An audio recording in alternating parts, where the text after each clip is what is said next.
할렐루야. 하나님의 은혜가 여러분과 함께 할 줄로 믿습니다. 우리 옆에 분들에게 인사합니다. 하나님 우리와 함께 하십니다. 한 번 더 인사합니다. 당신 때문에 행복합니다. 오늘 금요 기도회 우리 기도함으로 시작합니다. 하나님 은혜와 사랑에 감사합니다. 하나님께서 함께 하신 시간, 하나님이 함께 하신 일주일, 오늘 금요일에 하나님 앞에 기도로서 섭니다. 하나님의 마음을 알게 하시고 우리의 기도 가운데 성령께서 역사하여 주옵소서. 찬양으로 마음을 엽니다. 성령께서 우리 마음을 주장하사 하나님을 향하여 우리의 마음과 우리의 중심이 열려지게 도와 주옵소서. 예수님의 이름으로 기도합니다. 아멘. 우리 함께 찬양, 우리 박수 치면서 하늘 위의 주님밖에 함께 찬양하겠습니다.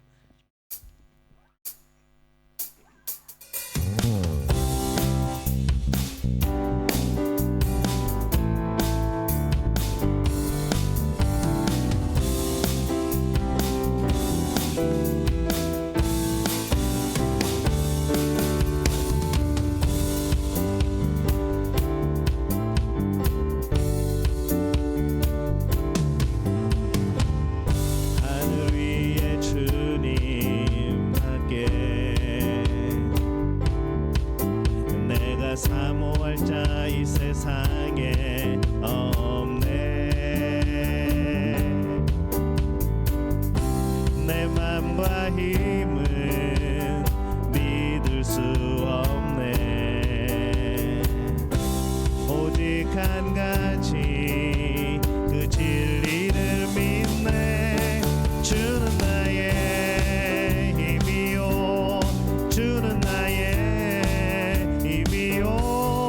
주는 나의 힘이요, 영원히 주를 의지하리.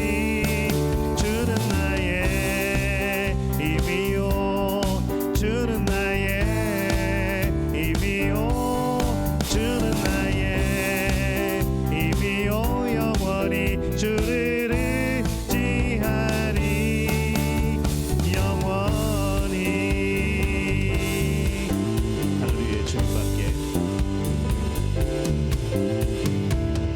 하늘 위에 주님밖에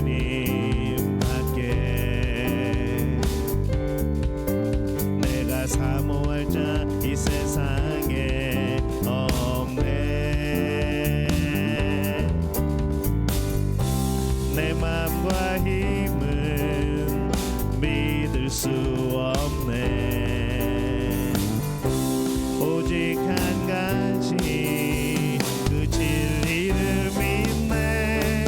주는 나의 힘이요, 주는 나의 힘이요, 주는 나의 힘이요, 영원히 주를 의지하리.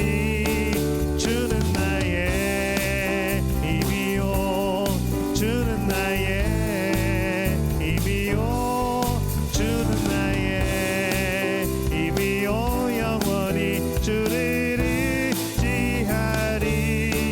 주는 나의 힘이요, 주는 나의 힘이요, 주는 나의 힘이요, 영원히 주를 의지하리.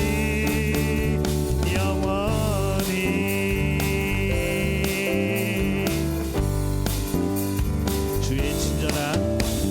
주의 친절한 팔에 안기세 우리 맘이 평안하리니.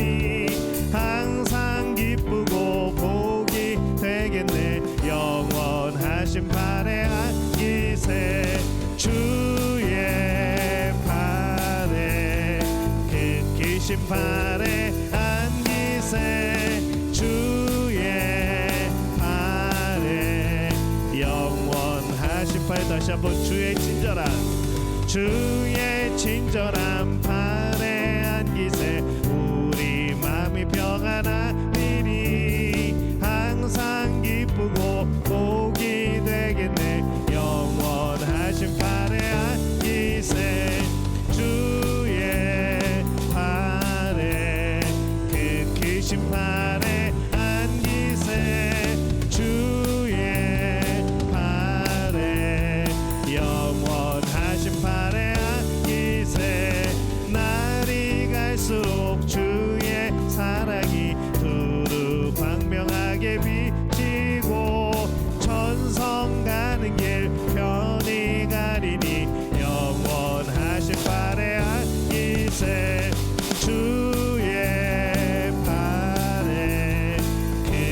크신 팔에 안기세 주의 팔에 영원하신 팔에 안기세 주의 보좌로 나갈 때에 기뻐 찬미 소리 외치고 전성 가는 길 편히 가리니 영원하신 팔에 안기세 주의 팔에 그 크신 팔에 안기세 주의 팔에 영원하신 팔에 안기 주의 팔에 주의 팔에 그 크신 팔에 안기세 주의 팔에 영원하신 팔에 안기세. 아멘. 우리 나를 부르신 주가 함께 찬양합니다.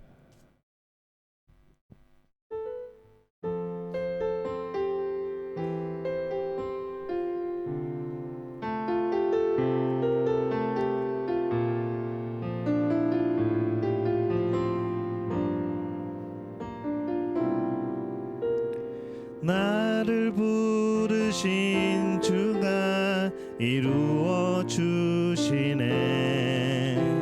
잠시 넘어지더라도 붙잡아 주시네. 나의 걸어가는 길 늘 동행하시네. 혼자라 생각했던 삶 늘 함께 하셨네. 나를 부르신 주가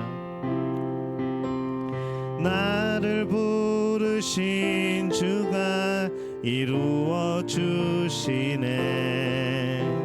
잠시 넘어지더라도 붙잡아 주시네. 나의 걸어가는 길 늘 동행하시네. 혼자라 생각했던 삶 늘 함께 하셨네. 나 찬양해 언제나 어디서나 부르신 그 뜻대로 나를 지으신 주의 뜻대로 나 찬양해 영원토록 노래하네. 나를 부르신 대로 주를 찬양하며 살아가리라. 나를 부르신 주가 나를 부르신 주가 이루어 주시네. 잠시 넘어지더라도 붙잡아 주시네. 나의 걸어가는 길 늘 동행하시네. 혼자라 생각했던 삶 늘 함께 하셨네. 나 찬양해 언제나 어디서나 부르신 그 뜻대로 나를 지으신 주의 뜻대로 나 찬양해 영원토록 노래하네. 부르신 그 뜻대로 주를 찬양하며 살아가. 나 찬양해 나 찬양해 언제나 어디서나 부르신 그 뜻대로 나를 지으신 주의 뜻대로 나 찬양해 영원토록 노래하네.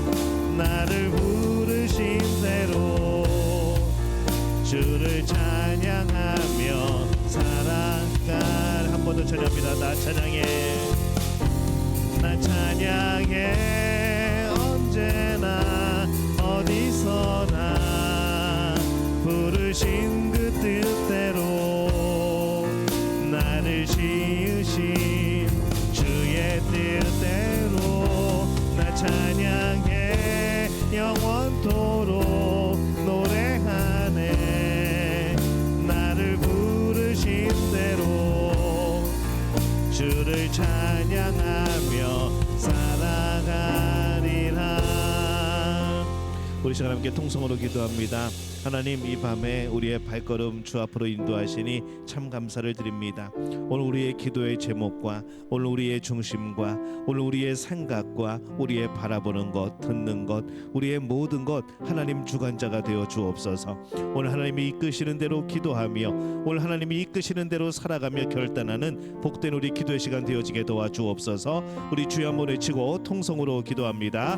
주여, 아버지 하나님, 은혜와 사랑에 감사를 드립니다. 하나님께서 함께하여 주심으로 오늘 우리를 이 자리에 인도하시니 참 감사를 드립니다. 오늘 우리의 모든 것의 인도자가 되어 주옵소서. 우리의 모든 생각과 우리의 보는 것과 듣는 것과 우리 마음의 중심이 하나님이 주관자가 되어 주시어서 오늘 성령이 이끄시는 대로 기도하며 오늘 성령이 이끄시는 대로 결단하며 오늘 성령이 이끄시는 대로 우리의 마음을 열어 주님의 뜻을 받을 수 있는 아버지 복된 기도의 시간 될 수 있도록 하나님 역사하여 주옵소서. 하나님, 우리와 함께 하심을 믿습니다. 매 순간마다 주님의 놀라운 역사 주님 인도하여 주시옵소서. 난 찬양해 언제나 어디서나 부르신 그 뜻대로 나를 지으신 주의 뜻대로 난 찬양해 영원토록 노래하네. 나를 부르신 대로 주를 찬양하며 살아가리라. 아멘. 잠언 4장 23절 말씀 우리 한 목소리로 함께 봉독합니다. 모든 지킬 만한 것 중에 더욱 내 마음을 지키라. 생명의 근원이 이에서 남이니라. 아멘. 하나님의 약속, 이 하나님의 약을 복용하는 이 치유의 놀라운 말씀을 복용하는 세 가지 지침을 우리 지난번에 시간에 함께 말씀을 나눴습니다.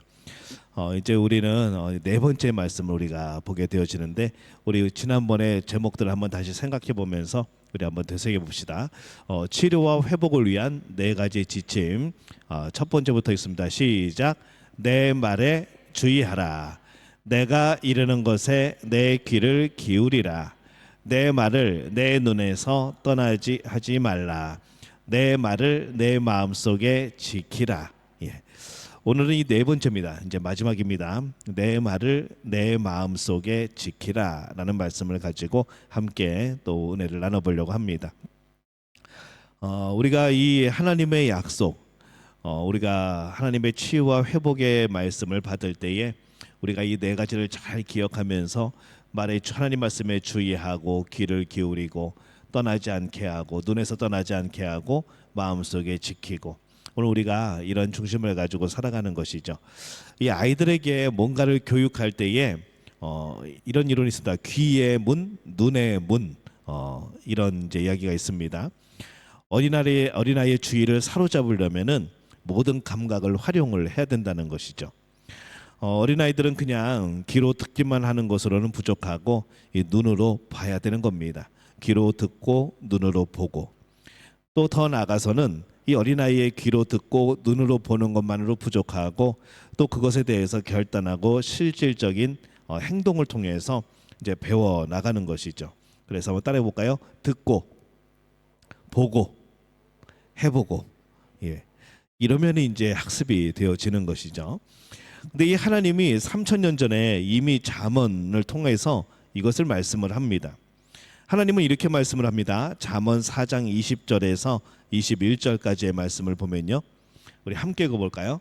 내 아들아 내 말에 주의하며 내가 말하는 것에 내 귀를 기울이라. 그것을 내 눈에서 떠나게 하지 말며 내 마음속에 지키라. 이렇게 말씀을 하죠. 내 귀를 기울이고 내 말을 내 눈에서 떠나지게 하지 말고 그러면 내 말이 너의 마음속에 들어가리라라는 그런 의미입니다. 그래서 이 하나님께서도요, 우리의 귀의 문, 그리고 우리가 보는 눈의 문을 통과하는, 그래서 그 결국의 목적지가 어디인가? 그것이 바로 마음이라고 하는 것이죠. 우리가 듣고 우리가 보고, 이것이 결국 어디로 들어가는가? 우리의 마음으로 들어가는 겁니다. 인격의 가장 중요한 중심부에 들어가게 되어지는 거죠. 그래서 이 하나님의 말씀이 마음에 도달하면은 그 말씀은 약속된 바를 이루는 겁니다. 근데 이 하나님의 말씀이 마음까지 도달하지 못하면은 아무런 변화가 없게 되어지는 것이죠. 우리가 보통 약을 먹을 때, 아플 때 약을 먹을 때 그 약이 효과를 발휘하려면요, 그냥 먹는 것으로 끝나면 안 됩니다. 그냥 먹고 나중에 배설하면은 아무런 효과가 없는 것이죠. 그 약이 녹아가지고 간에서 해독을 하고, 그래서 그 약 성분이 우리의 혈액 속에 들어가야지, 그래서 온몸으로 퍼져나가야지 이제 그 약이 듣는다라고 표현을 하는 겁니다. 그래서 약을 먹는다고 바로 뭔가 효과가 나타나는 게 아니라, 약을 먹어서 일단 혈액 속에 약이 퍼져야 그때서야 이제 약이 효능이 나타나기 시작하는 것이죠. 약을 복용해도 혈액 속으로 들어가지 않으면은 아무런 소용이 없는 겁니다. 근데 이 하나님의 말씀도 마찬가지입니다. 이 하나님의 말씀도 그냥 겉돌아서는 효과가 나타나지 않는다는 것이죠. 결국 이 말씀이 어디로 녹아 들어가야 되는가? 우리의 마음 속으로 녹아 들어가야 치유의 놀라운 역사가 나타나는 겁니다. 자, 그러면 거꾸로 한번 생각해 보죠. 그러면은 어떻게 하면은 하나님의 말씀에 치유의 능력이 나타나지 않게 할 수 있을까요? 보기만 하면 됩니다. 아무 생각 없이 하나님의 말씀만 그냥 읽는 거죠. 까만 것은 글자고 하얀 것은 종이이고, 성경 통독을 하는데 그냥 그렇게 글자로만 읽는 겁니다. 사실 그것만 해도 대단한 거긴 한데, 그러면 이 약효가 잘 안 나타납니다. 또 어떻게 하면 효과를 내지 못하는가 하면은, 듣기만 하면, 잘 듣는 거 중요하죠. 근데 듣는 것으로 끝나버리면, 그리고 듣고 저 문 앞을 나갈 때 싹 잊어버리고 나가면 아무런 효과가 없는 겁니다. 또 한 가지는요, 마음속에 새기지만 않으면은 효과를 나타내지 않습니다. 마음속에 새기지 않고 그래 참 좋은 말씀이요, 맞아 나도 동의해, 그리고 끝나면은 그냥 그걸로 끝난다는 것이죠.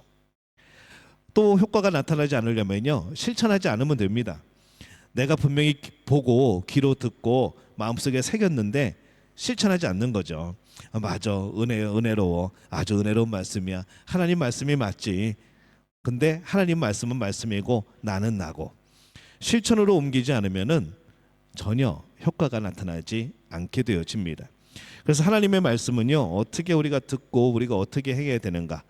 보고 듣고 마음에 새기고 행동으로 옮기고. 그래서 이것을 한마디로 다 표현하면은 청종이라는 그런 단어를 사용을 하죠. 사탄은 우리에게 늘 말합니다. 보기만 해라, 그냥 성경만 읽어라, 그냥 듣기만 해라, 그리고 절대로 마음에 새겨 듣지 말아라, 그리고 마음에 새기지 말아라, 그냥 듣고 잊어버려라, 그리고 절대로 실천에 옮기지 마라, 뭐 그거 안 해도 괜찮다, 계속 우리를 그렇게 유혹을 합니다. 이 앞에서 나누었던 이 첫 세 가지의 지침은요, 이런 거였습니다. 하나님의 치유의 말씀, 약을 마음까지 도달시키는 방법에 대한 거죠. 그런 다음에 이렇게 말씀을 하죠. 내 말을 내 마음속에 지키라. 우리는 이 잠언의 다음 구절, 그 성경에서 가장 심오하다고 할 수 있는 이 구절을 살펴볼 필요가 있습니다. 그게 오늘 본문의 말씀입니다. 잠언 4장 23절 말씀 한번 다시 한번 읽어보겠습니다. 모든 지킬 만한 것 중에 더욱 내 마음을 지키라. 생명의 근원이 이에서 남이니라. 이 구절이 사실 얼마나 심오한 구절인가를 우리가 좀 음미를 해봐야 됩니다. 생명의 근원이 마음에서 남이니라. 이 표현을 다르게 표현하면 어떻게 되는가 하면요, 온 힘을 다해서 마음을 지켜야 합니다. 왜냐하면 생명의 모든 것이 마음에서 나오기 때문입니다. 이렇게 우리가 해석을 할 수 있죠. 온 힘을 다해 마음을 지켜야 한다. 왜냐하면 생명의 모든 것이 마음에서 나오기 때문이다. 생명의 모든 것이 우리 마음에서 나온다는 것은요, 우리 마음속에 들어있는 것이 우리가 삶에서 경험하게 될 모든 것을 결정짓는다는 뜻입니다. 우리 마음속에 들어있는 것이 내가 살아가면서 경험하는 것들을 결정한다는 것이죠. 마음속에 올바른 것이 들어있으면 우리의 삶도 바른 길을 갈 것이고, 마음속에 삐뚤어진 것이 있으면은 우리의 삶도 삐뚤어진 길을 가게 되어지는 겁니다. 그래서 인생의 길을 결정짓는 것이 우리 마음속에 들어있다. 그러면 정말 우리가 지켜야 되고 우리가 잘 살펴야 되는 것은 우리의 마음이라는 것이죠. 그래서 하나님은 이렇게 말씀을 합니다. 나의 치유의 약과 내 말씀이, 내가 약속한 것을 이루려면은 내 말씀이 너의 마음에 도달해야 되고, 너는 내 말씀을 너의 마음속에 지켜야 한다라고 말씀을 하는 거죠. 한번 따라해 볼까요? 내 말을 너의 마음 한가운데 깊이 지키라. 예. 오늘 말씀을 한마디로 줄이면 이런 말씀이 되어지는 겁니다. 너의 마음의 표면이 아니라 너의 마음 한가운데, 너의 생각 속에 스쳐 지나가는 그런 생각이 아니라 너의 생각의 중심에, 이제 그런 뜻이죠. 내 모든 삶과 인격의 중심에 내 말을 지켜라. 내 말은 내가 살아가는 모든 길을 결정질 것이다 라는 말씀입니다. 그래서 우리가 마음 먹는 대로 우리의 삶은 가는 겁니다. 우리의 마음속에 무엇이 새겨져 있는가, 그것대로 우리 인생의 길이 결정되어지는 것이죠. 그래서 우리가 이 하나님의 말씀이 우리의 병을 치유하는 약이 된다는 이 가르침을 맺기 위해서 우리가 신약 성경에 아주 중요한 말씀을 한번 찾아보려고 합니다. 하나님의 말씀이 우리 안에서 과연 어떻게 작용을 하는가, 히브리서 4장 12절 말씀 우리 함께 읽습니다. 하나님의 말씀은 살아있고 활력이 있어 좌우의 날선 어떤 검보다도 예리하며 혼과 영과 및 관절과 골수를 찔러 쪼개기까지 하며 또 마음의 생각과 뜻을 판단하나니. 이 말씀은요, 굉장히 하나님 말씀에 대해서 정말로 무섭게 표현한 그런 말씀입니다. 이 말씀을 한마디로 요약할 수 있는 단어를 선택한다면은 찔러 쪼갠다, 한마디로 꿰뚫는다 라는 그런 단어이죠. 하나님의 말씀은요, 우리를 꿰뚫습니다. 그 어떤 것도 침투할 수 없는 곳을 하나님의 말씀은 뚫고 들어가는 것이죠.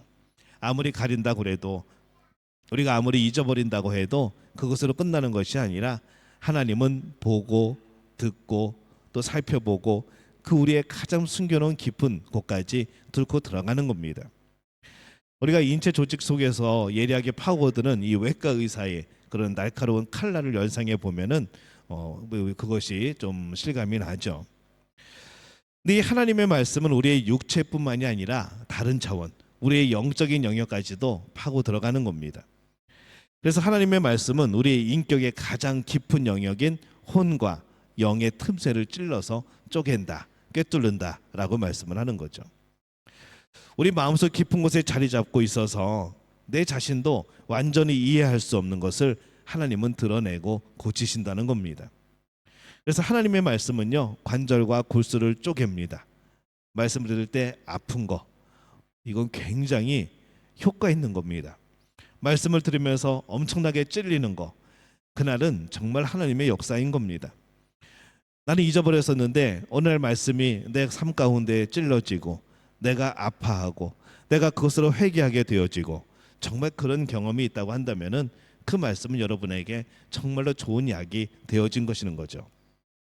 근데 말씀이 들려질 때에 나를 찌른다고 저거 혹시 나를 대상으로 하는 말씀 아닌가 그렇게 생각한다 그러면은 그 생각을 바꿔야 됩니다. 아, 하나님이 나를 만지시는구나. 성령께서 내 심령의 영의 혼과 영의 틈새를 찔러서 나를 깨닫게 하시는구나 라는 것을 빨리 깨우쳐야 되는 것이죠. 왜냐하면 그날은 우리가 치유받는 날이기 때문에 그렇습니다.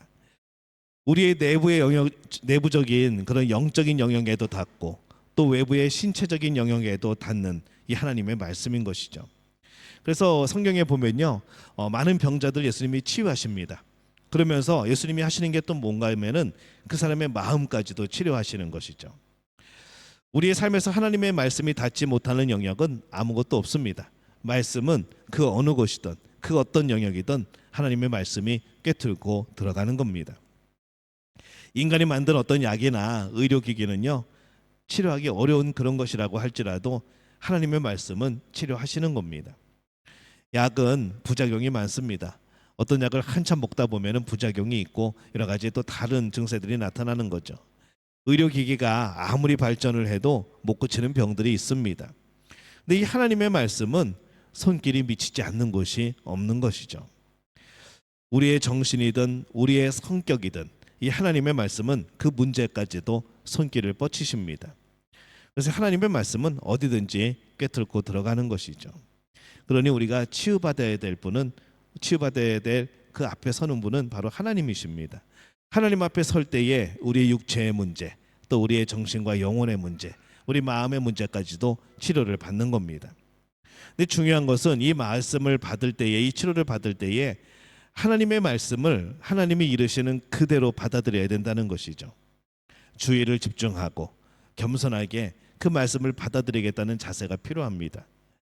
우리의 마음의 편견, 또 선입관, 그런 장벽을 허물고 정말 단순하고도 순수하게 마음의 눈으로 하나님의 말씀을 바라봐야 되는 겁니다. 쓸데없이 트집 잡거나 지나치게 복잡한 학설, 여러 가지 신학적인 그런 논리들, 이게 오히려 하나님의 말씀을 방해할 때도 있다는 것이죠. 그래서 우리는 말씀이 뜻하는 그대로를 받아들일 필요가 있습니다. 그러한 장벽을 무너뜨릴 때에 내가 편한 대로, 내가 안 아픈 대로, 내가 찔리지 않는 대로 말씀을 해석하는 그러한 장벽들을 무너뜨릴 때에 비로소 우리는 하나님의 말씀을 우리 안으로 영접할 수 있고 그 말씀이 내 마음에 새겨지는 것이고 그 말씀이 우리의 실천으로 나타나서 효력을 발휘하게 되어지는 것이죠. 오늘 이 말씀을 통해서 우리가 한번 우리 자신을 돌이켜봤으면 좋겠습니다. 우리는 어떠한 모습으로 하나님 말씀 앞에 서는가? 정말 이 하나님의 말씀이 나를 치유하신다고 믿고 있는가? 말씀은 말씀이고 나는 나고, 말씀은 말씀이고 내 삶은 내 삶이고, 내가 아픈 거하고 하나님의 말씀하고 무슨 상관이 있는가? 나의 고민하고 하나님의 말씀하고 과연 무슨 상관이 있는가? 우리가 그런 마음으로 살아간다면은 이 말씀의 치유의 능력을 경험할 수 없다는 것이죠. 그래서 오늘 우리가 다시 한번 이 네 가지의 우리 주제들을 한번 살펴봤으면 좋겠습니다. 이 치료와 회복을 위한 네 가지 지침, 우리 다시 한번 읽어볼까요? 내 말에 주의하라. 내가 이르는 것에 내 귀를 기울이라. 내 말을 내 눈에서 떠나게 하지 말라. 내 말을 내 마음속에 지키라. 우리가 듣고 우리가 보고 그리고 항상 마음속에 새기고 그리고 그것을 지키는 삶, 바로 이 삶이 하나님 앞에서 놀라운 치유를 얻는 그런 복된 삶인 줄로 믿습니다. 우리 믿음의 가족들이 그 복을 누리게 되어지시기를 예수님의 이름으로 축원합니다.